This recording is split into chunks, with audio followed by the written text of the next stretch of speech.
Hey guys, and welcome to this frozen waste pile where our fort used to be, or near our fort. I think that's what's left remaining of it, and this is the battlefield of Vorkath. So in this video, I'm going to go through the Vorkath mechanics, go through like a rough kill on normal mode. This isn't a hard mode video, just pretty much how I've been doing kills and how it's worked for me, as well as doing 10 of the loot crates, which I've been able to manage. Now, it took me a little while, but there's been a certain setup I've used which has helped me get consistent kills. Admittedly not quick, but I'm still getting consistent kills. And then hopefully over the long term, the more I get used to mechanics, the more I can find quick time saves. Then hopefully we can progress either to cutting the time down or then slowly moving into hard mode. But this is just a quick overview and just a showcase of what Vorkath is in terms of a boss, what Vorkath can do, and as well as what the loot can offer as well. This is by no means an ideal PVM guide. I'm going to leave those for the people who know what we're talking about. But I just want to show you my on-day release and my experience of the Vorkath boss in general. In terms of the quest was very easy and very quick. I liked how the boss fight was nothing spectacular. But I really like the graphics of the dragon attacking the actual kingdom as well, or your fort. That was really well done. But it was a nice sort of quick quest actually.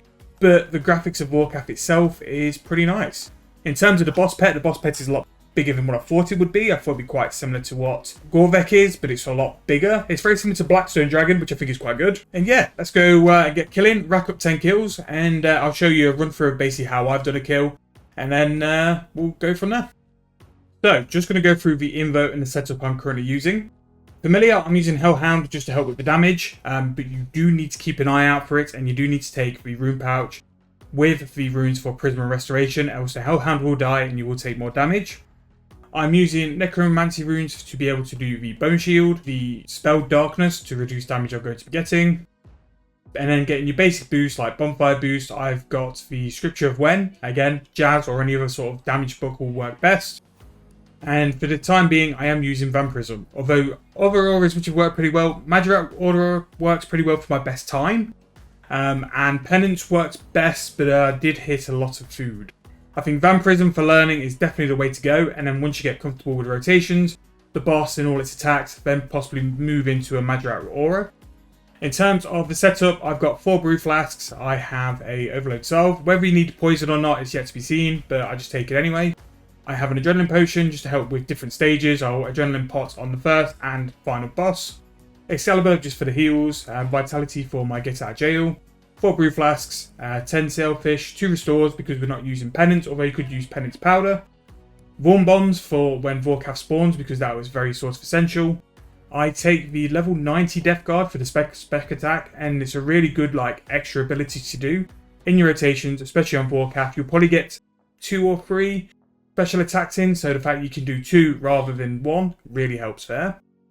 Runes as well for Death Mark, which I find really greatly reduce both Vorkath and Zemouregal, and really sort of help to reduce that as well. In terms of my setup, I've got the full Ryziel, but again, you could definitely have Death Dealer or the Tank Armor. Death Dealer and the Death Mark perk will make this a lot smoother because you won't have to keep casting Death Mark. I've got the Zuk Cape for Necromancy, which is huge because you do sort of use Death Skulls. It's got a little bit of the Ryziel vibe, this boss, but yeah, really good there. Salvami because it's undead, Vorkath's undead, the Majorat's undead as well, so that will really help. Death Ring, just in case, because I'm bad. The Rune Pouch with the runes for the Prism because we want to keep the Hellhound alive. Perks on the Ryziel set is Relentless 5, Crackling 4, and Biting 4.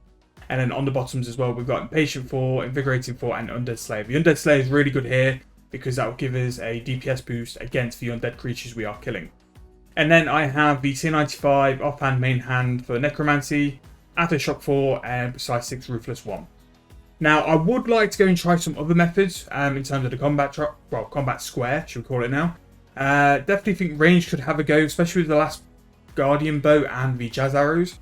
I think they could do some decent damage, but Necromancy was sort of touted as being the best, which is why I've stuck to it to give it a try. But yeah, that's pretty much my setup. Again, this is just like day of release, first day of doing stuff. I'm just going to get some more Ectoplasm. But I'm pretty sure as it goes on, it will be tweaked. That is the new pet. Very, very lucky. But as you can see, compared to Gorvek, the pet is massive. So we're going to be doing a normal mode kill. So if we go and start that now. So basically with this, you have 3 beams, very similar to how the quest one was. It's just a buffed up version of that. So make sure you've got your book on. If you want to summon your conjures, do them on route. And basically, you just need to get the undead giants out of the way. So before going in, I'll normally overload. I'll do darkness and then conjure up all of my undead. I'll get death scrolls off. And then once I'm sort of like a little bit of HP down, I will use a blood siphon. Because it's a good way just to like keep some food, but it will also bring down the damage of all the attacking familiars and get a decent hit off on this giant as well.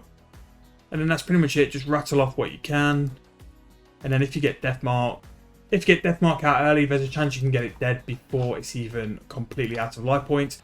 Make sure to hit that beam. If you do not hit the beam, you don't lose the effect of that. Each of these beams equals a special attack for Vorkath, and if you get rid of all the beams, you get rid of that special attack, which then makes it an easier kill. If you forget, like I have a couple of times, it will mean that Vorkath will have an extra special attack, which means either a longer kill or a worse time for you. So back onto this one, and basically just the same thing, just DPS it down.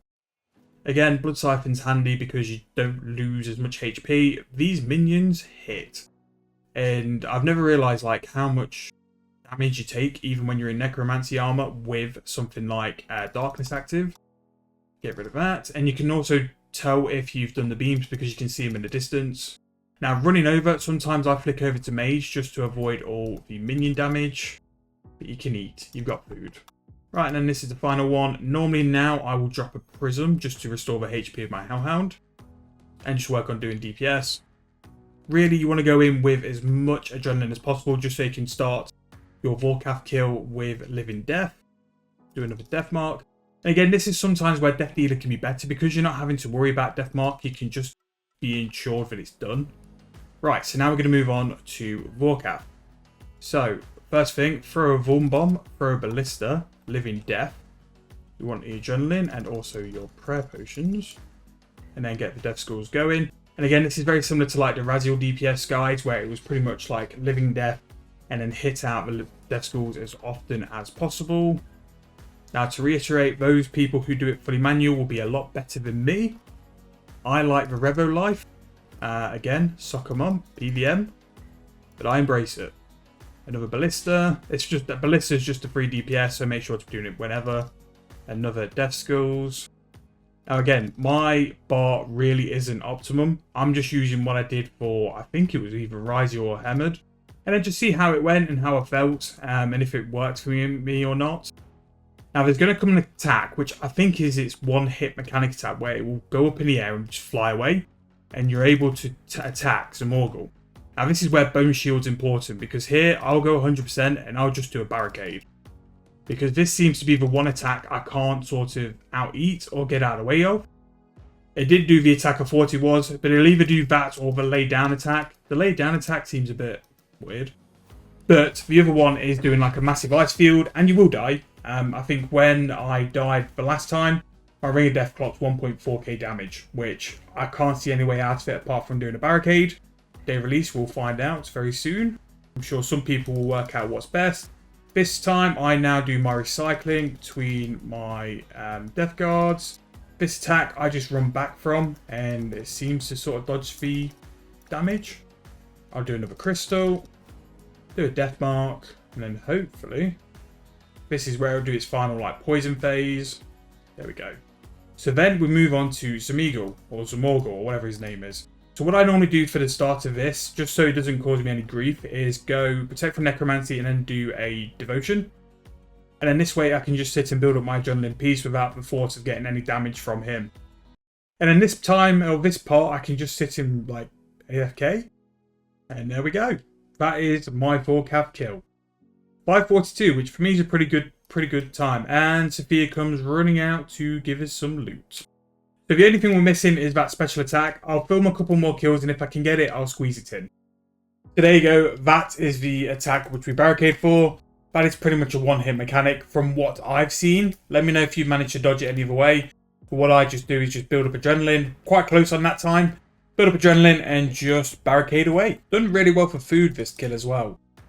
And this will be our 10th kill and probably our last kill today. I want to get this video edited. I want to do some other things as well to make sure we are prepared for hopefully streaking a couple kills and maybe even giving hard mode a try by the end of the week. 5:31 though, pretty decent time. And again, food, I used 2 sailfish and a restore. I think maybe another 10 to 20 kills in normal mode, just getting used to the mechanics. Maybe start trying to skip a beam or 2 so I start picking up what they do and how they affect the kill. But yeah, that is 10 kills done today. So we're just going to see what we roughly aim for each of the chests.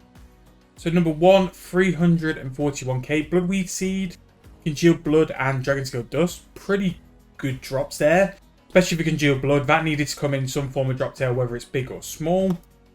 178k Elder Wood Spirits, again, something which really needed to come into the game. Frost Dragon Bones and Dragon Scale Dust is pretty nice. 240k there. Fellstalks, Cash, Scales and Anima Stones. There is the new Dragon Hide. And just some bones and salvage. Some Congealed Blood, that's a bit of a naff one. There's still 200k. 360k salvage and some coins. Elder Woodstone Spirits, so they seem to be pretty decent on the drop table. Undead Dragon Hide, we'll see how much they sold for. Some more Undead Dragon Hide. Cannonballs, nice. Baynite and Undead Dragon Hide.